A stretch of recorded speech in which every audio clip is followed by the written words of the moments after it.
Chapter 44, Joe.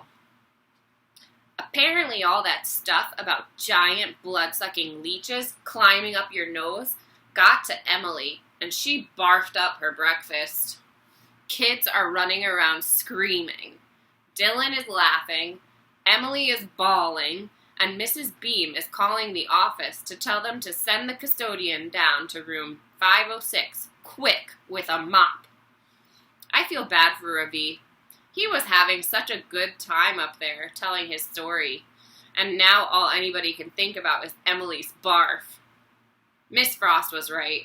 It must be really hard coming all the way from India to New Jersey, especially when you have to deal with somebody calling you names and stealing your mechanical pencils, not to mention hitting you on purpose with a softball. I look at that beautiful blue double peanut M&M sitting in the bowl in front of me, and whoop, zoop, sloop, all of a sudden, I get this great idea. Chapter 45, Ravi. The smell of vomit is overpowering. Girls are screaming. Emily Mooney is crying, and Dylan Samreen is laughing his head off. Mrs. Beam tells me to return to my seat. Then she asks us to take out our copies of Bud Not Buddy. We'll go to the library and read until the custodian has the chance to clean up. When we return, we can continue with our game. Poor Curryhead, says Dylan as I take my seat. His speech was so bad, the audience puked. I ignore him and pull out my copy of Bud Not Buddy. That's when I notice a folded up scrap of paper lying on the desk beside the jar of leeches. I unfold it and read. Beware, do not touch the jar. Trust me, Joe. It has been a day full of surprises, and it seems there will be one more. Chapter 46, Joe. As we line up and start down the hall toward the library, my stomach is in a knot. Can I really pull this off? Dylan Samreen is up ahead, sticking his tongue out at Lucy Mulligan, while she ignores him. Ravi hasn't said anything to me, but I know he read the note. I saw him. I hope I'm right about Dylan, but the closer we get to the library, the more I wonder if I was crazy to think my plan could work. And then it happens. The first domino falls. Oops, I forgot my book, Dylan tells Mrs. Beam. I'll be right back. Here goes, I think. This is it. As I turn and watch Dylan walk down the hall, I think about all the mean things he's done. Not just to me, but to Ravi. Zebras have to stick together. I want Ravi to feel the way I felt when I saw that double M&M sitting in the bowl. As I watch Dylan Samreen duck into room 506, all I can do is hope that after all these years, I know him as well as I think I do. I cross my fingers and begin the final countdown.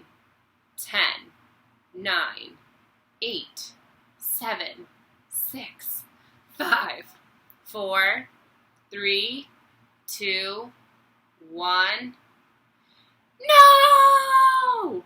The door bangs open, and Dylan comes flying out of room 506 like a bat out of you-know-where. There's a terrified look on his face, and a big, wet stain spreading across the front of his pants. I can't believe it! It actually worked! When I saw Dylan eyeballing those leeches earlier, I knew it was only a matter of time before he'd try to swipe them. And like everything else he's taken, I also knew where they would end up. Dylan is jumping up and down now, swatting at the front of his pants until finally the glass jar falls out the bottom of one of his pant legs and rolls across the floor. Talk about an epic sequence. Chapter 47, Ravi. What kind of fool puts leeches in his pants?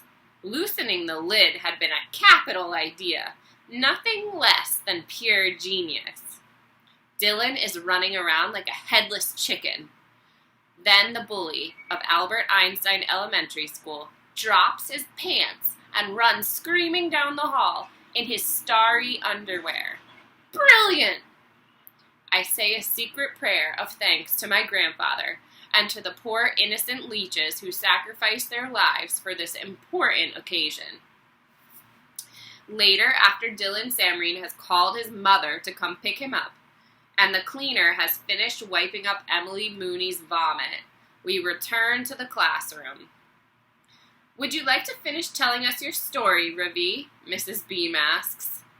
No, thank you, I say. I don't need to show off anymore. I'm not like Dylan Samreen, and I never will be. I believe it's your turn to guess, Ravi, Mrs. Beam says, holding the basket out to me.